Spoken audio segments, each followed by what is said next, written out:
What I'm talking about is hope is the start to action. Because if you just hope things and you don't then marry that with strategy, and in my world, possibility and positivity, then the likelihood of momentum and action moving forward, whatever it is, it's not going to happen. It's just going to be a thought exercise. And I'm done with thought exercises, right? And to me, the hope piece is essential as a spark, but it's just the spark to then drive you to action.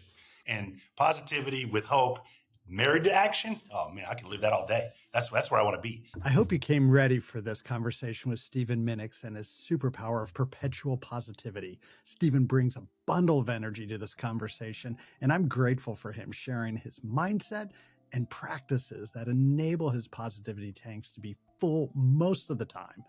And he shares 3 things with us that we can do as our positivity starter set for when we're ready to choose positivity. Stephen's message is powerful, inspiring, and infectious, and he doesn't come at it from a soft and fluffy place.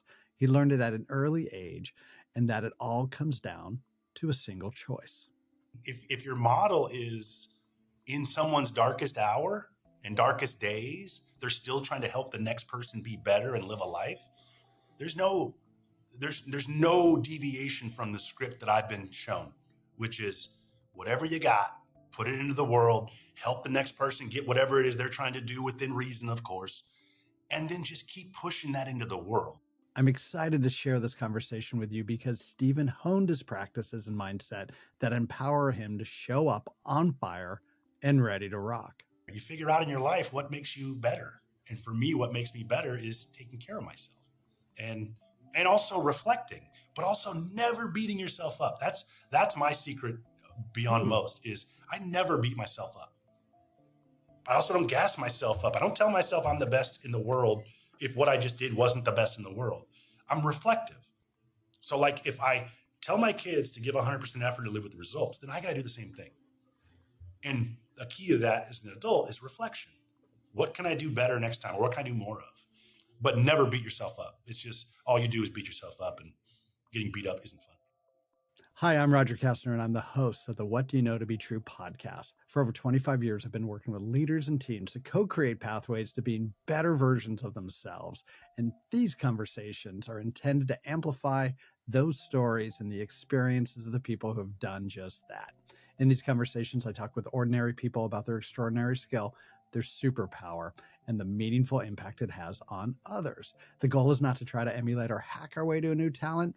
Instead, the intention is to learn more about their experience with their superpower. And in doing so, maybe we can learn something about the special talent in each of us that drives us towards our potential and living into our possible self. If you're ready to get fired up, let's dive in.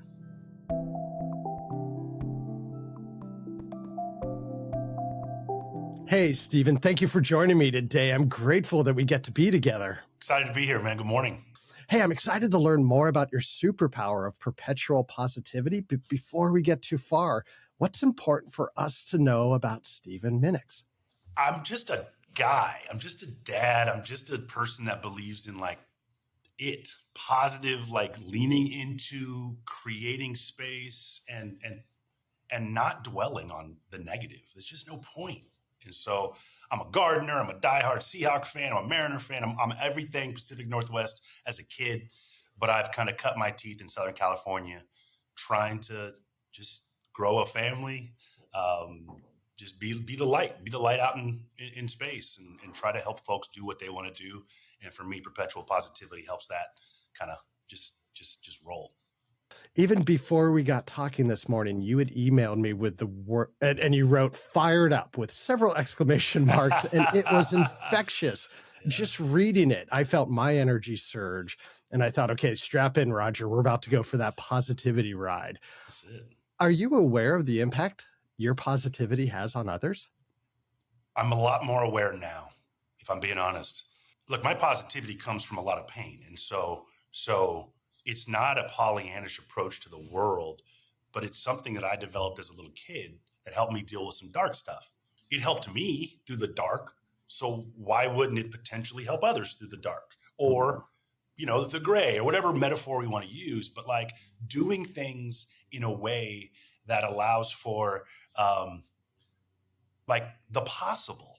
That is optimism. That's optimistic. And I think that when you kind of do that, other people maybe give themselves grace to say, yo, that might be a different way. And I think that yo piece, that like, yo, maybe, well, there's a possibility right there. Boom, stop. And I think if you give people those little opportunities by either modeling or helping them think through it themselves, well, now whatever it is they want to do is a little bit more possible because they are in a positive mindset about either themselves, their resources, their position, whatever it is. But it's possible. And I think if that helps people, yo, I'm living a life fulfilled for real.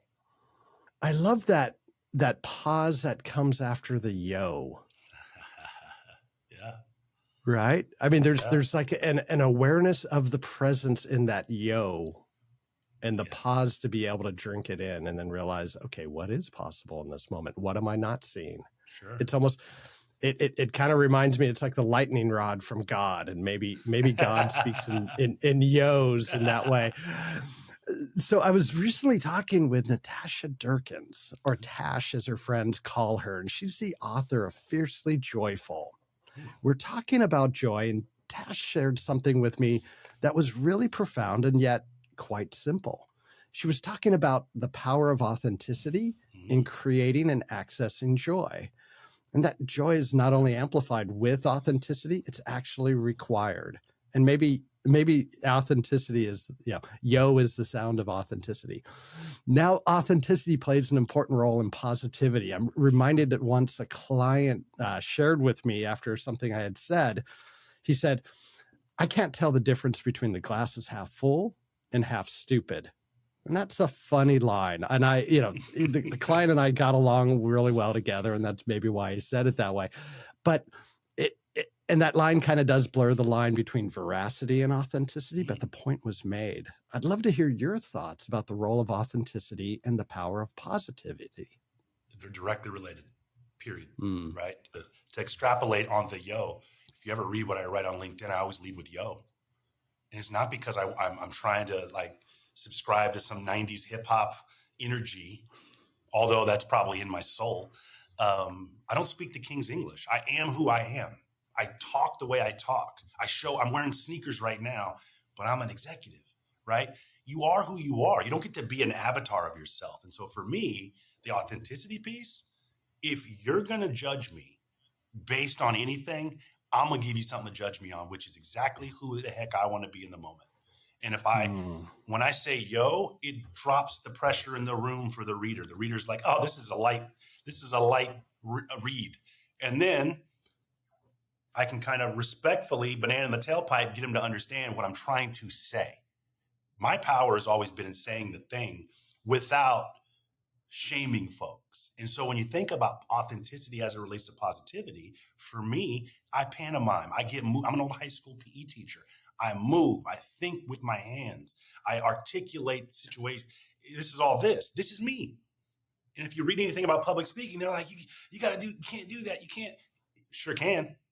And I will with pride because it's me. And I know how to vacillate and kind of read the room and leverage EQ. But if you're not authentic on the front end, how do you expect to exude or perpetuate joy, if that's your thing, if you're not being yourself, right? And that, to me, those are just too related. It's not a Mensa exercise. It's be yourself. You're the best version of you, no matter what. There's no competition for who's a better version of me, period. I'm one of one, just as you are. And for me, when I can authentically show up, which is a requirement of anything I do, then I get to actually lead with what I care about, which is joy, possible, positive, and try to make some stuff happen. But if I'm faking it, I'm just faking it. And I'm not an actor. So I shouldn't be faking it because I'm not an actor, right? If I was an actor, it would be tied to my profession. But I'm not an actor. So I got to be me. And in me, showing up as I am usually benefits whoever I'm working with because I'm thinking about them as much as I'm thinking about me. What or who inspired you to have this superhero power of perpetual positivity? I wish you could have met the OG, the original Stephen Minix, my dad. When I tell you the world lost a superhero April 25th, 1992. I turned 46 in a couple weeks on June 18th, and his birthday's a couple weeks after that. But he's been gone for some 30 some years now. And before he passed away, he kind of poured into me as like, yo, young man, I'm dying. You need to know how to do this. Young man, I'm dying. You need to. It was just like these dark, like people think dark things, but like my dad was so just amazing. He was a Southern black military, just thoughtful, caring human. In his demise physically, he kind of poured everything he had into me and my sister and my brother about like, yo, how to approach the world. Try this, try that, and work hard, be thoughtful, care. Not to extrapolate too much on this, but when he was sick in the Air Force, he got honorably discharged at about 16 years or 17 years, something like that. But when he left, he's like, I still got stuff to do. And so he wrote blueprints for Boeing. He became a chef and did like all these he just became a Renaissance man. If your model is in someone's darkest hour and darkest days, they're still trying to help the next person be better and live a life, there's no deviation from the script that I've been shown, which is whatever you got, put it into the world, help the next person get whatever it is they're trying to do within reason, of course, and then just keep pushing that into the world. Big shout to my dad. I mean, I get emotional talking about him now from a perspective of, yo, I'm so lucky to have that experience. And it was dark, it was awful, but it's galvanized me in this world and kind of put this social and professional patina on me of like how to keep showing up, right? Because I have my faculties, I have my health, knock on wood. Well, then what are you going to do with it? And to me, that lives in that positive, that lives in that joy. And I can extrapolate that out to more folks, like, because then I seeked that out as I grew in my career. And, I got a bunch of other models of that. My wife, who's just vicious in her service for young people, right? And a bunch of other coaches that wrapped their arms around me when my dad died. So I just had the model of like what it looks like to positively do things and pay it forward to the next person. And I think that's one of the ways I've learned it. And the other place I've learned it, Spanaway, Washington. Shouts out to the South Sound. For real. Gritty little military town. But you have to learn how to talk to folks on both sides of the equation. You have to learn to talk to professionals, military, and then non higher educated folks and a bunch of different races, a bunch of different everything going on in that little spot. But you had to show up. And so between Spanaway and my dad, I think that's where I got a little bit of my go. What a way to honor your father. Yeah, man. By carrying on his inspiration. That's real. Through positivity, authenticity, be the person you can be. Like if you have 100% capacity, use 100% in everything you do. That's real. There's this definition of hope. And it's not a, like, I wish we win this game or I wish I pass this exam. It's the belief in our goals are attainable, a belief in the path we're choosing, and belief in our capabilities to achieve. So it's a much more positive, but also like it's on that state of belief, not wish. Sure. What's the relationship between your superpower of perpetual positivity and that definition of hope? Look, if you don't believe it's so, it's not so, right? It can't be. It's not going to happen, right? Like it's in my world, in my operating system, in my iOS, if I don't believe it's going to happen, it's probably not going to happen. If you believe and you have directional kind of understanding of what you're trying to get done, then you marry the strategy of executing on that belief because you hope things will be better, but you take agency in that effort to make it so. And so I think when I saw this, when you originally kind of phrased some of this question in some of the conversations we've had before, and it was about hope. I got to be honest, I've had an interesting take on hope as a Black man in America, right? A lot of times folks talk about hope and what Obama talked about, right? Mm-hmm. And I loved it, But I also knew that it came with sweat equity to execute. And for me, that sweat equity to execute is key to hope, because it's not just a thought. I'm not saying that anything disrespectful about Obama or '08 or none of that stuff. What I'm talking about is hope is the start to action. Because if you just hope things and you don't then marry that with strategy, and in my world, possibility and positivity, then the likelihood of momentum and action moving forward, whatever it is, it's not going to happen. It's just going to be a thought exercise. And I'm done with thought exercises solely, right? I was a higher ed. I taught at, college level. I taught at high school level for years. And when I was in college level, I saw a lot of like exercises in thinking, but like, what are you going to do with it, right? And to me, the hope piece is essential as a spark, but it's just the spark to then drive you to action. And positivity with hope married to action, oh man, I can live that all day. That's where I want to be. What role do you see as courage in that equation? Ooh, yeah, courage is part of it, right? Because for me, positivity and the hope part of it, courage lays in there. Because if you don't have the courage to try to swing and miss, or say the thing, or speak up, or ask the question, well, then you're going to have this whole thing of like, oh, I wish I would have. And now we're in the wish game. Wish versus hope. Some say they're related, some say they're not.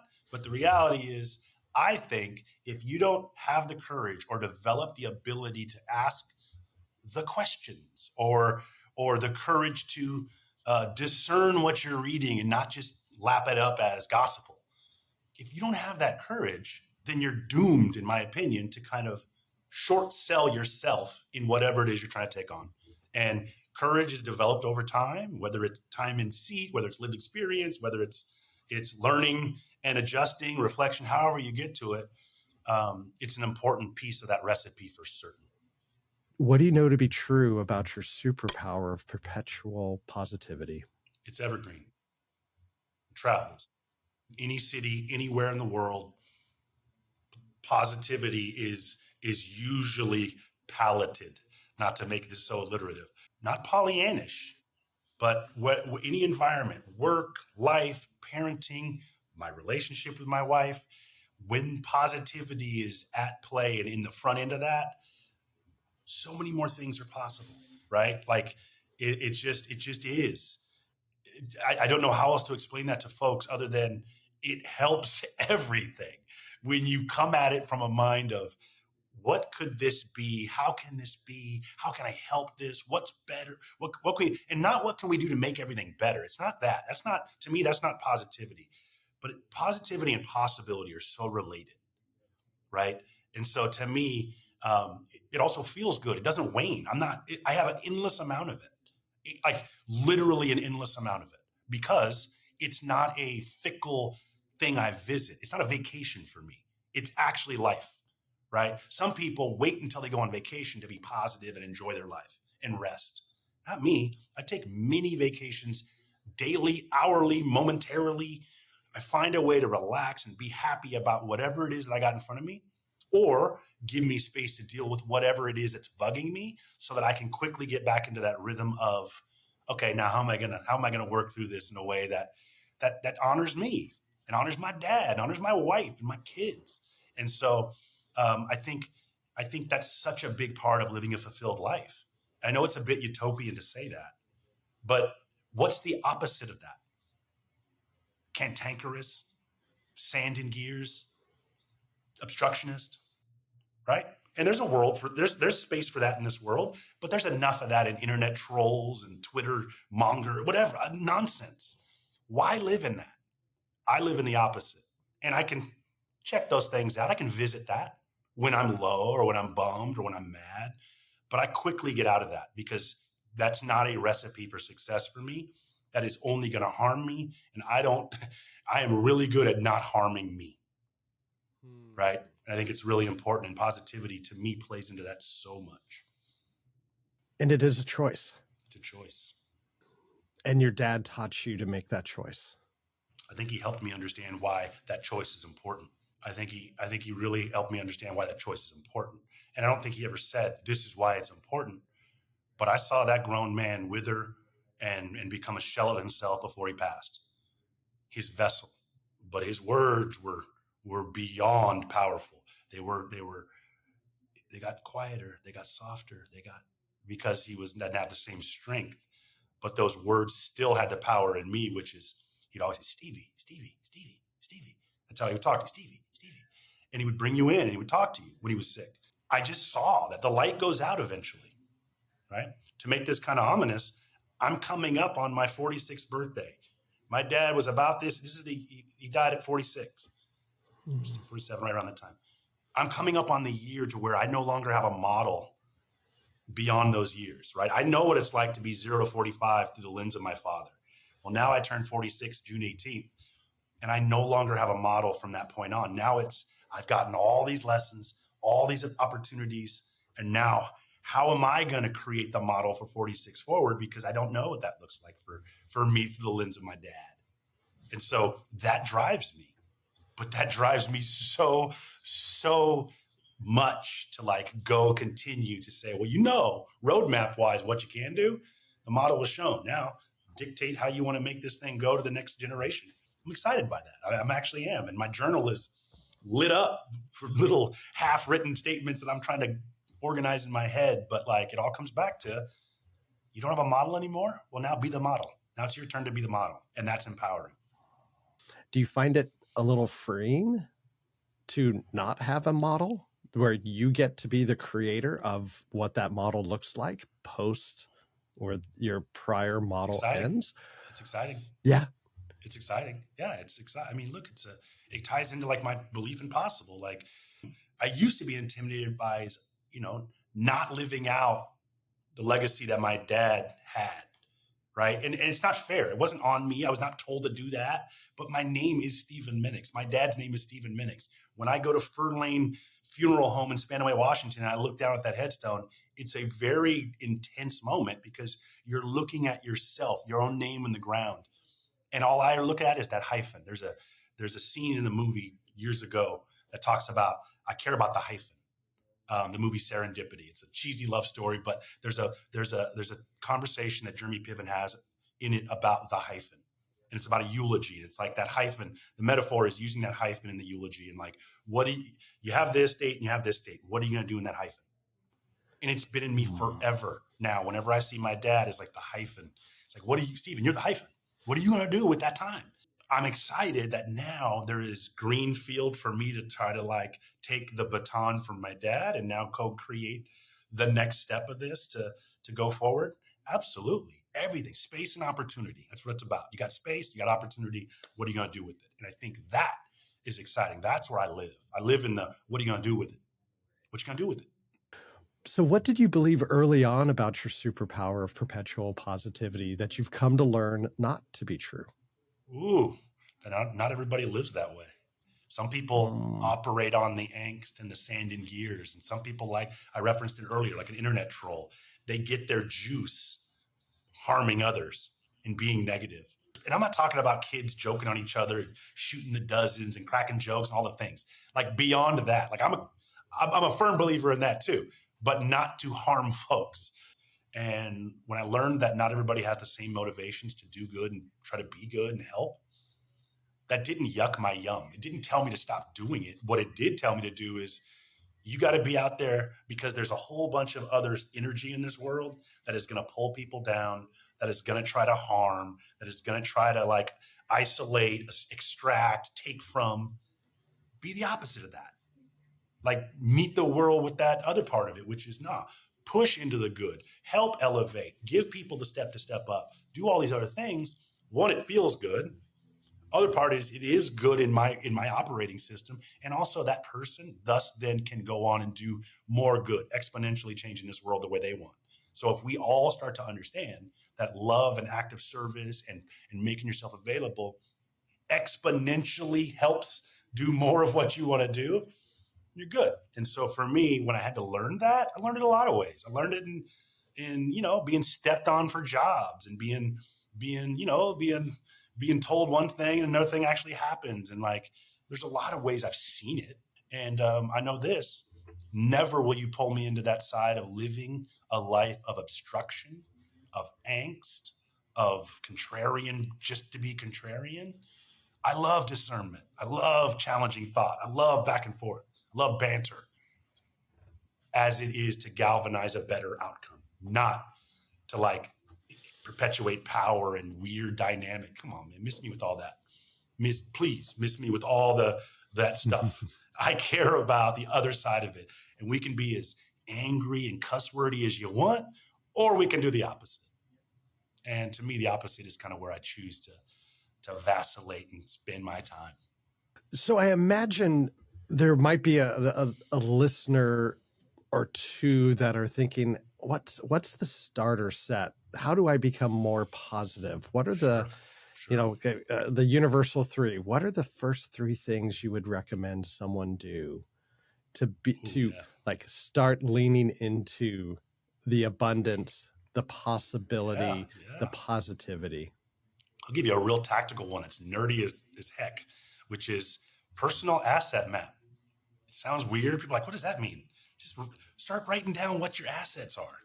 I have this list, this Google document that I created years ago when I was kind of trying to figure out what next. I want to leave teaching. I want to go into technology. Not sure. Who am I? The thing that we all do.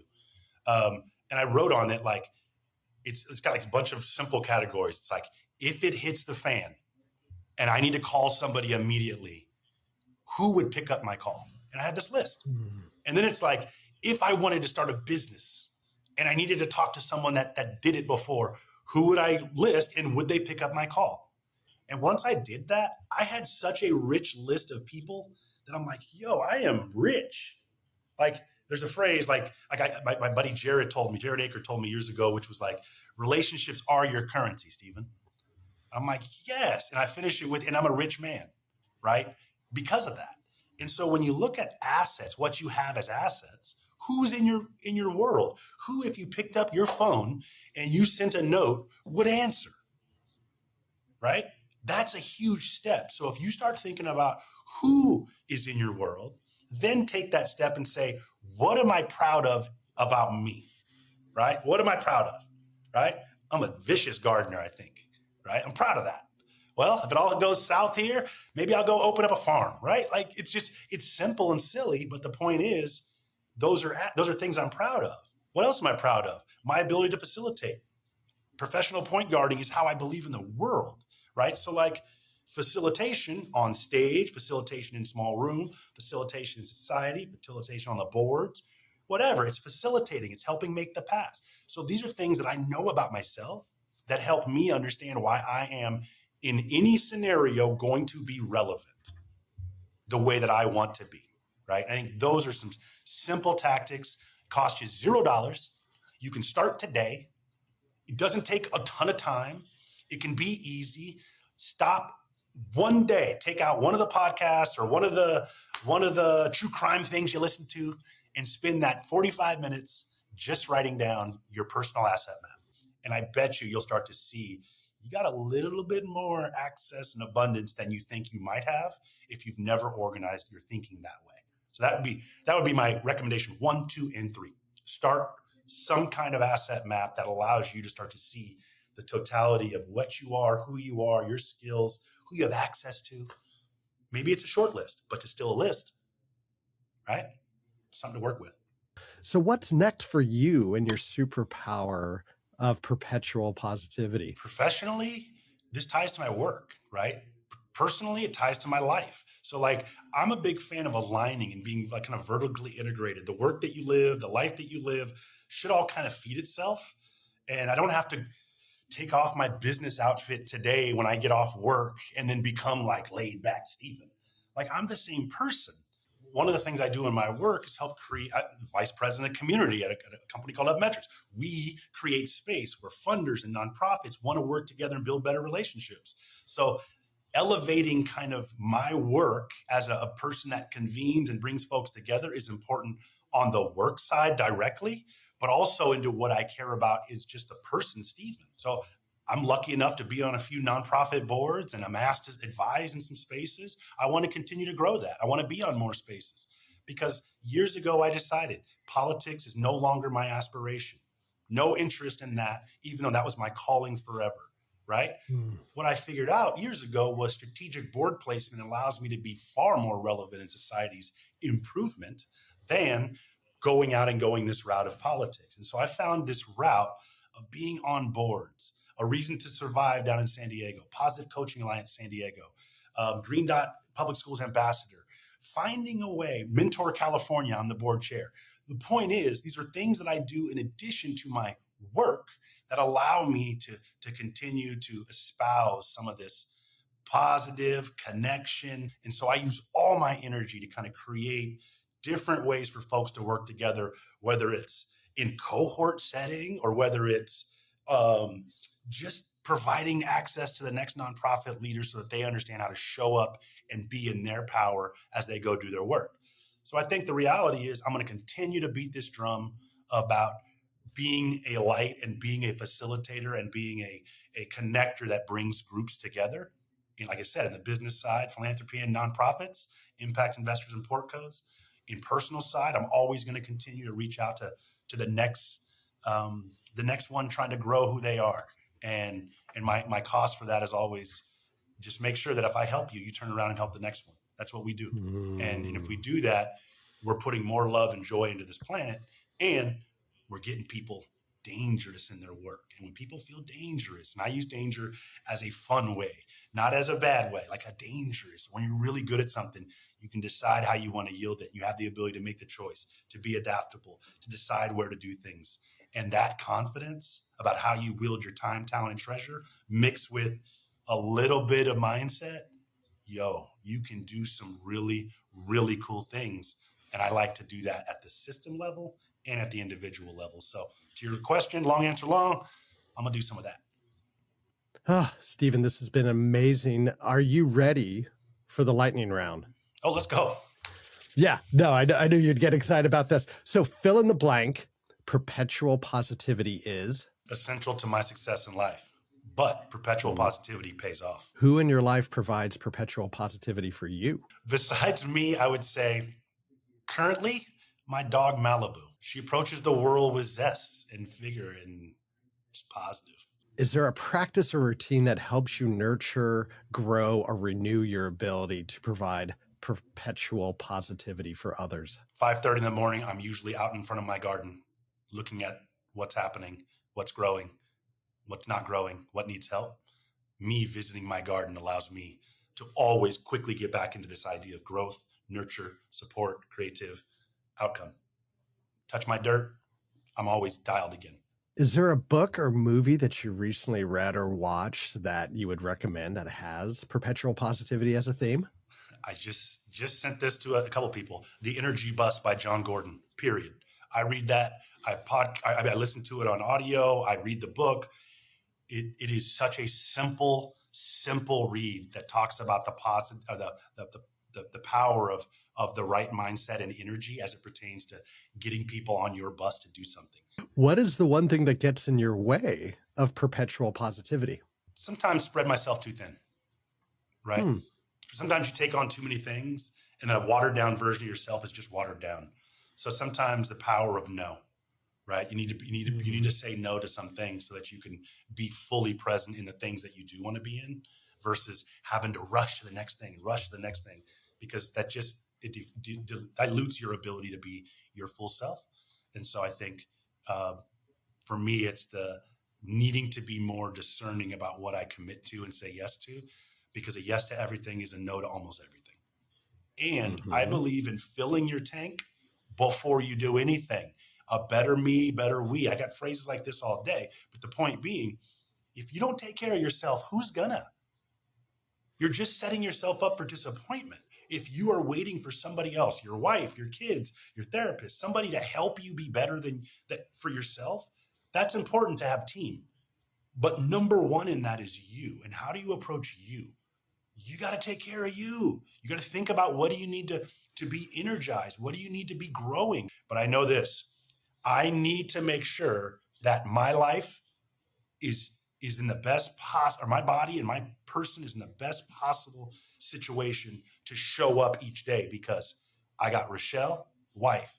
I got my 3 daughters ready they need me. Got Malibu, and they don't need me like they can't figure it out.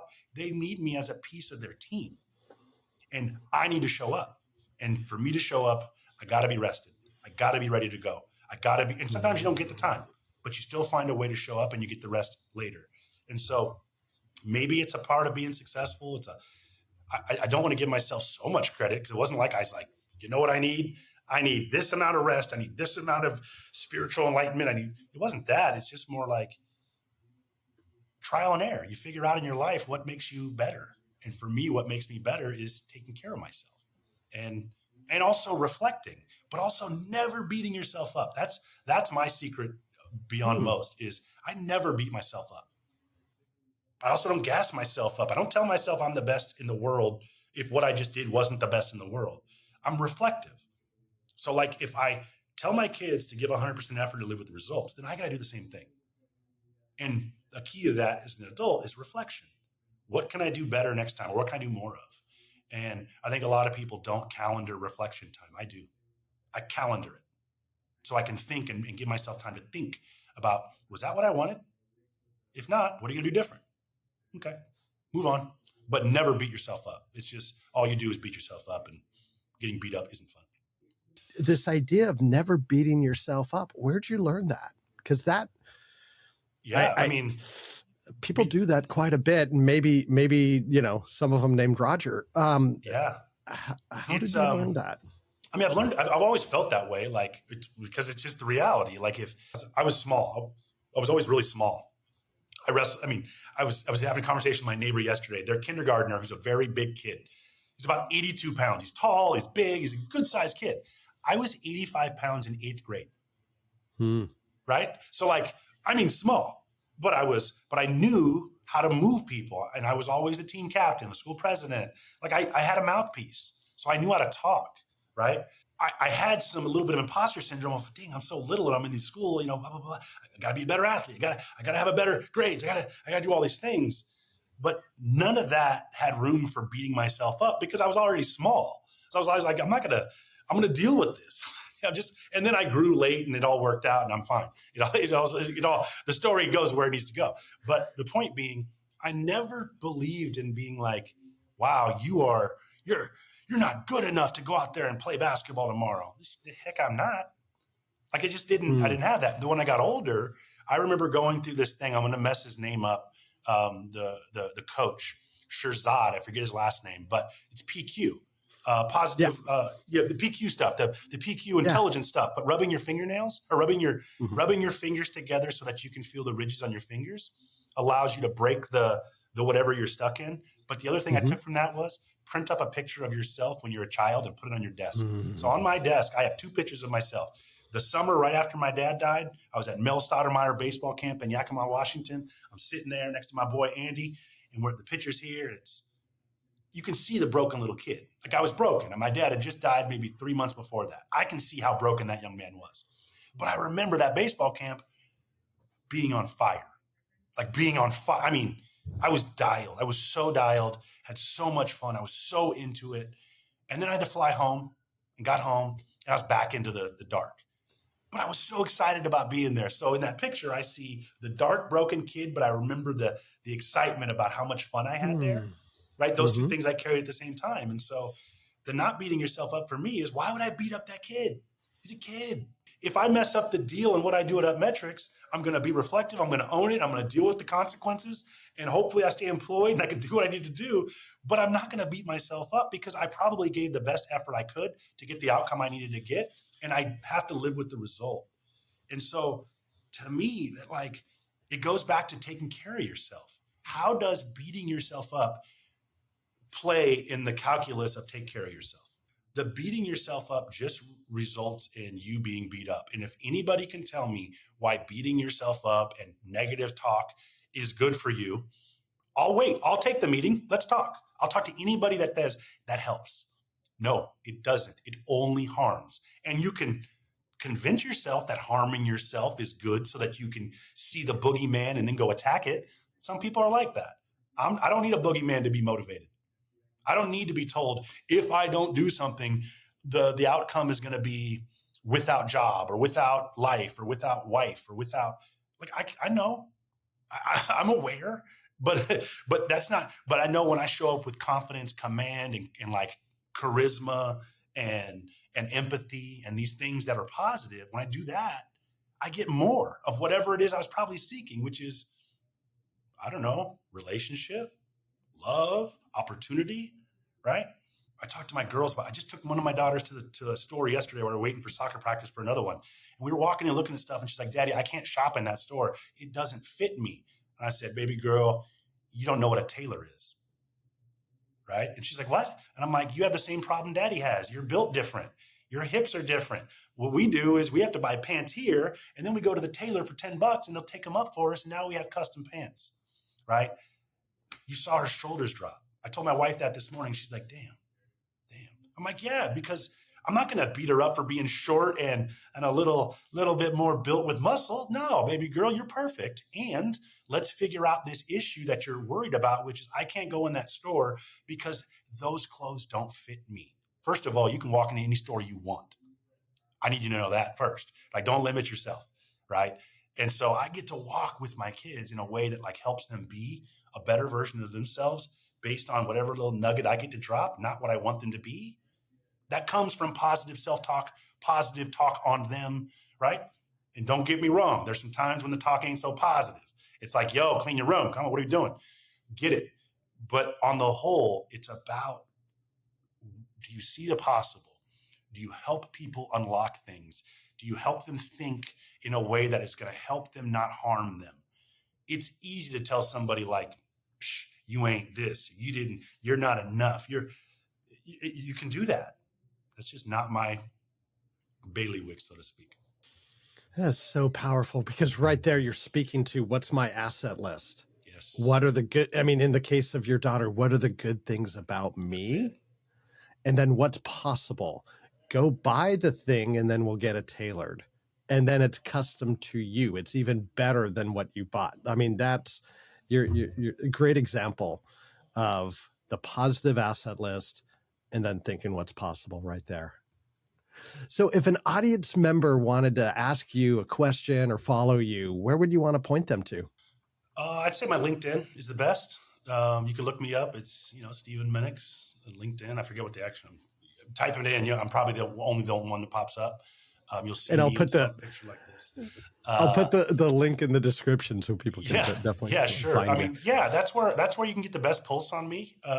You track me down on Instagram if you want to see who I am as a dad and as a leader and as just a brother in this world trying to navigate and do cool things.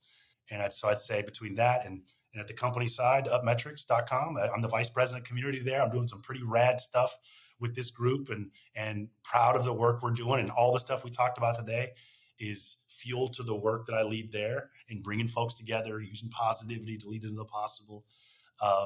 And so I'd say that the LinkedIn, upmetrics.com, and then my Instagram.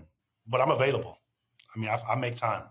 And I'm an optimist. I'm looking for co-conspirators for good every day from here on forth.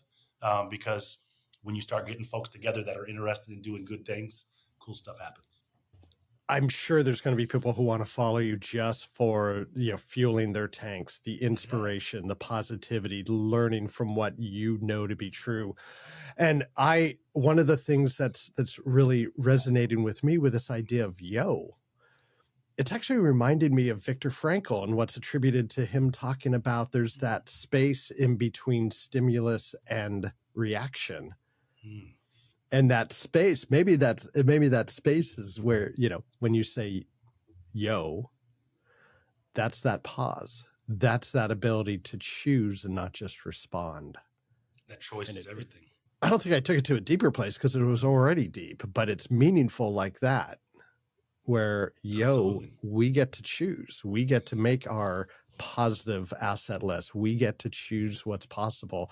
And that's what I'm taking away from this conversation, as well as, my goodness, it's so good to be in conversation with you. It is so positive. It is so inspirational. And it's helping me think, okay, where do I need to be more thinking of what's going positive for me and what's possible next? Because I think I do that quite a bit, but man, You're inspiring me to want to do that more. So thank you so much for that.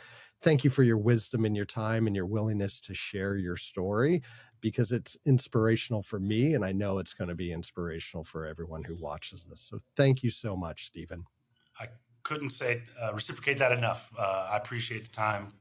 I appreciate the space, and it's been a rad few minutes spending time with you, Roger. And I hope the folks get something out of it. And if not, try again, I guess. But thank you for the opportunity, brother. I appreciate you.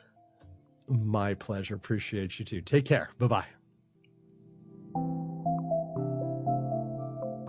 Thank you all for being in this conversation with us. And thank you, Stephen, for bringing your authentic self and sharing your superpower of perpetual positivity with all of us.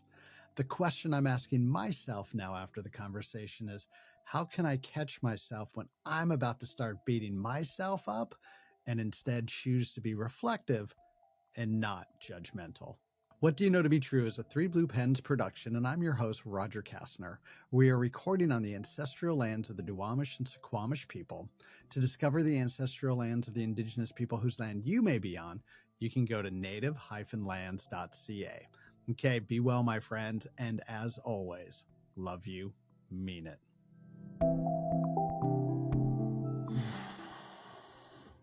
Yo. Look, there's no point in being perfect. It's just be you, right? Like that's the point. And I think you have some fun with it. You tell me if we need to adjust anything, but no, I'm ready to rock. It should be fun. Awesome. And there is no perfection, but the present. That's real. That's almost like a bumper sticker. Okay, we're going to make money off this. There's so much to unpack of what you just said. Like one of the things was meditating in gym and in wrestling practice. That sounds amazing. And then you talked about you like good smells. And then I went through a little bit of cognitive dissonance of, I remember wrestling and PE back in middle school. There was no good smells involved. So maybe that was more of an evolution. But, awesome. but